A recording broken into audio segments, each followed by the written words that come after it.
അഭിനന്ദനങ്ങൾ. ജീവിതത്തിലെ ഏറ്റവും വലിയ സ്വപ്നങ്ങളിൽ ഒന്നായ വീട് പണിയുന്നതിന് മുമ്പ് മികച്ച ഒരു ആർക്കിടെക്റ്റിനെ സമീപിച്ചതിന് ഗീഗോ ആശ ദമ്പതികൾക്കും ഏഞ്ചലിനും ആൻലിയയ്ക്കും. പണ്ട് നമ്മൾ ഒറ്റയ്ക്കാണ് കിച്ചണിൽ ആയിരുന്ന പോലെ ഇപ്പോൾ അങ്ങനെയില്ല. എല്ലാവരും കൂടി ഒരുമിച്ചിട്ടുള്ള പോലെ ഒരു ഫീൽ ഉണ്ടാവും. നമുക്ക് പണി ചെയ്യുമ്പോഴൊക്കെ എല്ലാവരും ഉണ്ടാവും. അപ്പോൾ അങ്ങനെ ഒറ്റയ്ക്കുള്ള ഒരു ഇതില്ല. അപ്പോൾ വീടുമായിട്ട് ചേർന്നിട്ട് തന്നെ ഒരുമിച്ച് ചെയ്യാന്നുള്ള ഒരു ഫീൽ തോന്നാറുണ്ട്. നമ്മൾ ഒറ്റ യൂണിറ്റ് ആയിരിക്കണം എന്നുള്ളതാണ്. നമ്മളെവിടെ ഇപ്പോൾ ബെഡ്റൂമിൽ കുറേ ആൾക്കാർ ഇരിക്കുക അങ്ങനെയൊന്നും ഇല്ലാണ്ട് ഇപ്പോൾ നമ്മൾ ഇവിടെ വിളിച്ചാലും ഇപ്പോൾ മക്കളെ വിളിച്ചാലോ ആളെ വിളിച്ചാലോ ഒക്കെ നമുക്ക് ആക്സസ് ഉണ്ടായിരിക്കും. അങ്ങനെ വേണം എന്നുള്ളതാണ്. നമ്മൾ ഓപ്പൺ ആയിരിക്കണം എപ്പോഴും. അതായത് മൊബൈൽ വിളിച്ചിട്ട് ചായ കുടിക്കാൻ വിളിക്കേണ്ട അവസ്ഥ ഇല്ല. നമുക്ക് അങ്ങനെയാണ്. ഇപ്പോൾ ഇവിടുന്ന് മക്കളെ വിളിച്ചു കഴിഞ്ഞാൽ എല്ലാവർക്കും ആക്സസ് ആണ്. അങ്ങോട്ടും ഇങ്ങോട്ടും ഒക്കെ ഒരു ബുദ്ധിമുട്ടും ഇല്ല. നമുക്ക് വീടിന്റെ ഡിസൈൻ ചെയ്യുന്ന സമയത്ത് നമ്മൾ ആർക്കിടെക്റ്റിനോട് പ്രധാനമായി ആവശ്യപ്പെട്ടിരുന്നത് വീടിനുള്ളിലുള്ള പ്രകാശമാണ്.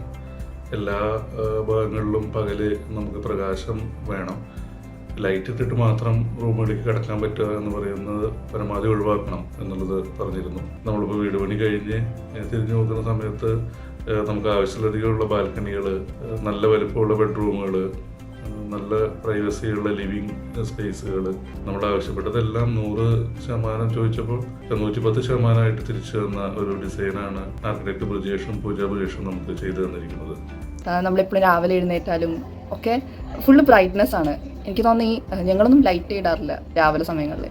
കാരണം അത്രമാത്രം ഈ സൺലൈറ്റും ഒരു വാംത്തും പിന്നെ നല്ല കാറ്റൊക്കെ ആയിട്ട് നമുക്ക് എപ്പോഴും ഒരു പോസിറ്റീവ് ഫീലിംഗ് ആണ്. ഈവൻ നമ്മൾ ഇടയ്ക്കൊന്ന് സാഡായിട്ടൊക്കെ ഇരിക്കുകയാണെങ്കിലും ചുമ്മാ ബാൽക്കണിയിലൊക്കെ ഒന്ന് ഇറങ്ങി ആ പൂവൊക്കെ ഒന്ന് കാണുമ്പോൾ മനസ്സിനൊരു സന്തോഷമാണ്.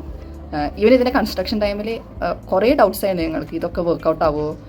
ഈവൻ ആർക്കിടെക്റ്റിനായിട്ട് എപ്പോഴും നമ്മൾ സംസാരിക്കുമായിരുന്നു. ആക്ച്വലി ഞങ്ങൾക്ക് ബിലീവ് ചെയ്യാൻ പറ്റിയിരുന്നില്ല. എന്നുവെച്ചാൽ ഇത്ര ഒരു ചെറിയ സ്പേസിൽ നമുക്കിഷ്ടമുള്ള പോലെ ഇത്ര ഒരു ഭംഗിയുള്ളൊരു എസ്തെറ്റിക് ആയിട്ടുള്ള വീട് ഉണ്ടാക്കാൻ പറ്റുന്നു. അപ്പോൾ ആ പുള്ളിക്കാരൻ ഐഡിയാസ് പറയുമ്പോൾ നമ്മളെഴുതും ഇതൊക്കെ നടക്കുമോ. പക്ഷേ ഔട്ട്കം ആയിരുന്നു. ഞങ്ങൾ ശരിക്കും മെസ്മറൈസ്ഡ് ആയിപ്പോയി. അത്ര നന്നായിട്ടാണ് അത് വന്നത്. ഈവൻ സ്റ്റെയേഴ്സ് ആയിക്കോട്ടെ, അതിൻ്റെ ഗ്രില്ല്, പിന്നെ മെസ്സനൈനിലുള്ള റൗണ്ട് വിൻഡോ, അതൊക്കെ വളരെ നല്ലതായിരുന്നു. പിന്നെ ഈവൻ സ്ലൈഡിങ് ഡോർസ് ഫുൾ. എനിക്ക് ഏറ്റവും എൻ്റെ വീട്ടിൽ ഇഷ്ടപ്പെട്ട ഒരു എലമെൻ്റാണ് ഇതിൻ്റെ ഈ ബ്രൈറ്റ്നെസ്സും ആ ഒരു വാം ആയിട്ടുള്ള ഫീലിംഗ്. നമുക്ക് ഭയങ്കര കോസി ആയിട്ടുള്ള ഒരു ഫീലിംഗ് ആണ് വീടിൻ്റെ ഉള്ളിൽ ഇരിക്കുമ്പോൾ.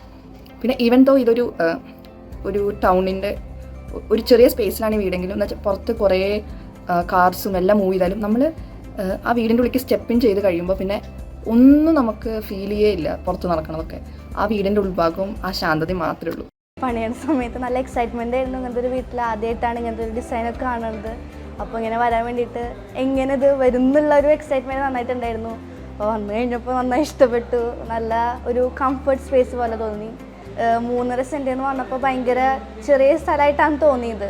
വീട് പണിയങ്കാട്ട് മുമ്പ് ഞങ്ങൾ തറ ഇതാക്കാനൊക്കെ വന്നപ്പോഴും ഭയങ്കര കുഞ്ഞൊരു സ്ഥലം പോലെയാണ് തോന്നിയിട്ടുണ്ടായിരുന്നത്. പക്ഷേ ഫുള്ള് വീട് ഉണ്ടാക്കി വന്നപ്പോൾ ഭയങ്കര സർപ്രൈസ്ഡ് ആയിരുന്നു ശരിക്കും പറഞ്ഞാൽ.